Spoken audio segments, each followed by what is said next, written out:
Sugarshack sessions, yeah. What's happening, everybody? My name is Bryce. This is another episode of the Sugarshack podcast happening here live at Reggae Rise Up in St. Petersburg, Florida. Everybody feeling good out there? Yes. Yes, doing good. Awesome. This episode is brought to you by Murphy's Naturals. They've sponsored us here out at the Reggae Rise Up stage. This is mosquito repellent candle. It's plant-based, non-toxic. I need one of those because my mom won't let me natural. light any citronella candles in New Hampshire. Why? Because she doesn't want to kill any animals or anything. Right, so. I got you. That makes sense. So if I could do that, get rid of the mosquitoes. Now, of course, as soon as it's out. Well, we tried. There's a strong breeze. There's a strong breeze. Riptide right here. Yeah, exactly. Sitting down with members of Roots of Creation. How y'all feeling? We're wonderful. I mean, what Yeah. could be better? We did a main stage slot, and then we got to jam for you guys. Hell yeah. This amazing intimate Give crowd. me some yeah. bump on that. Y'all crushed it. People were singing along. Feeling pretty good, yeah. It was beautiful, man. It was beautiful. Amazing crowd, amazing turnout. You guys brought such an incredible atmosphere and vibe and just brought some great jams. I want to hear more about, just tell me about you guys. When did you guys start as a band? Like, when did Roots of Creation begin? So we came up with the name, when I was a young kid, about 18 years old, a high school kid, just a party band, having fun, not really taking it that seriously. It's interesting. It's such a dope name for it being an 18-year-old So I thought it was band. I got the Sublime B-side of back in the day it was CD singles. Yeah. And it was a Bad Fish single and I wanted to collect it because I was a collector of CDs and vinyl. Sick.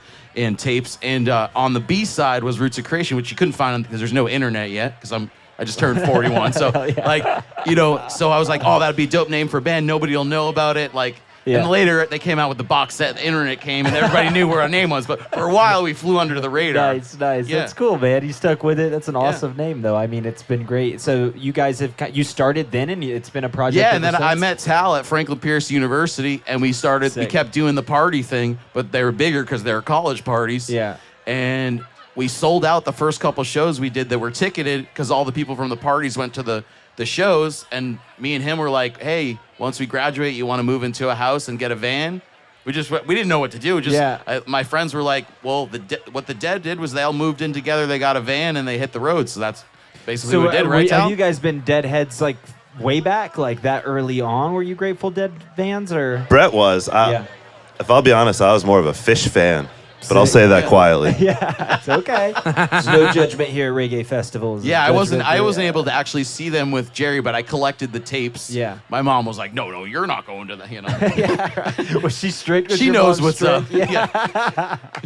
Yeah, she knows what the deal is. She knows what the You come back tripping on acid or yeah, something like that. I mean, she was she brought me to India when I was 6. She was following around a guru, so she knew all about the the psychedelics. Yeah, the spiritual She was journey. like, no, you need to meditate and yoga, natural ways. And I'm like, no, how about cannabis and skateboarding? Yeah, which is probably shout out to your mom because now we know that doing psychedelics before you're 25 is really bad for your brain. I think just melting. Yeah, your brain. she did not want that to happen because I think she did mescaline in college once, and she was like, knew. whoa. That's awesome. I love it. Well, you guys bring a really cool, especially with the Grateful dub stuff. Is that just where the inspiration came from in that sense? Just being such a fan and wanting to kind of merge those genres, or? Sally, you want to tell the story of how that kind of went from just being one song on an album to shows and stuff? Yeah, so that was one song on an album. No, we started playing. Story. You told the story. He's like, oh. Well, it started as one song on the album, and now it's this. We were touring around a lot, and we figured it'd be helpful to do a couple of cover songs here and there. Sure. And we knew that Sublime had messed around with Scarlet Begonias, and we kind of played that riff. We're like, this is cool, but we don't want to do the same song. Right. What other songs are really popular? Fire on the Mountain. So we started covering that.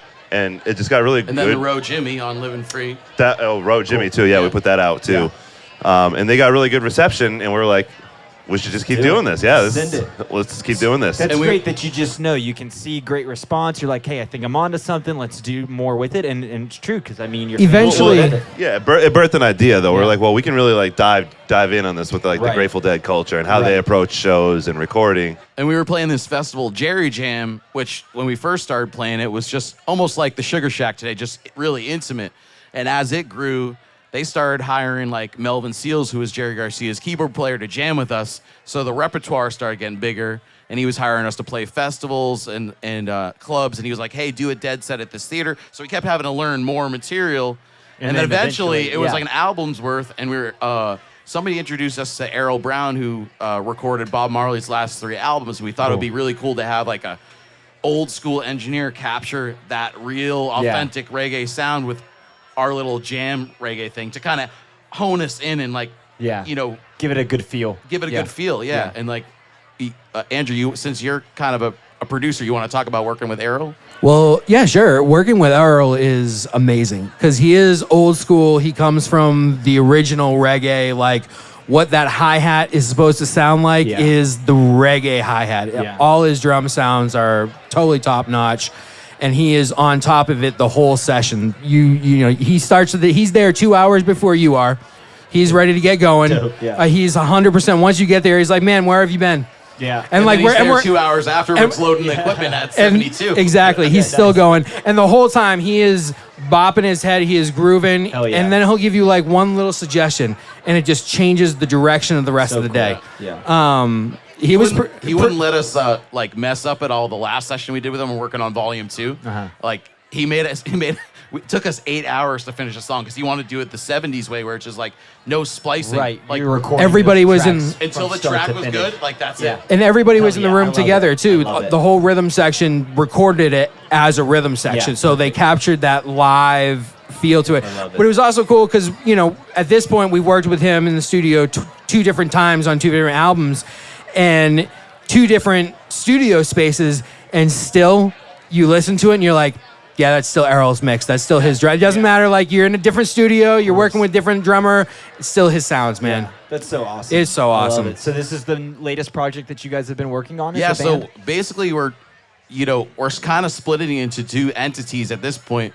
At certain shows, we'll just be billing it as a Grateful Dub show, and then every month we've been releasing original music. Next Friday, got a song Castle with Bumpin' Uglies.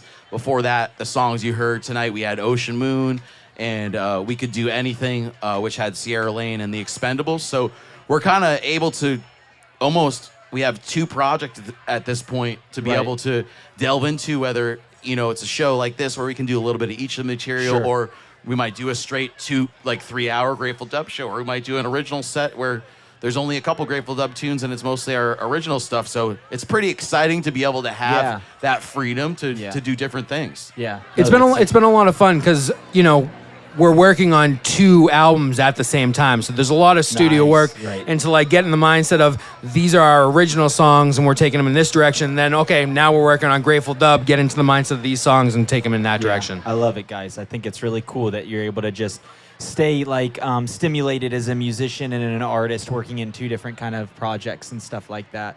It's really cool. How many albums have you guys put out, not including the Grateful Dub stuff, not as many as you'd think, because we were such a live band. So we put out like a album when we graduated college. Then we put out Rise Up, which we sang a song from, 2006, and then Living Free in 2016. 10 years later, and in between that, we just released live albums because we were like, fuck it, like.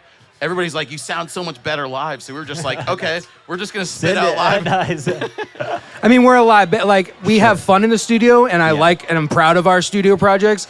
But really, like, if someone was like, what does your band sound like? I'm like, come to a live show. Sure. You're going to get the full on. You guys have a ton of energy. How long have you guys, it's been adding on, but you said how long have you been in the band for? I've been in the band for 11 years at this point. Wow, so you guys have been playing together for a long time. Yeah, there's a lot of intuitiveness, you know what I mean? Yeah.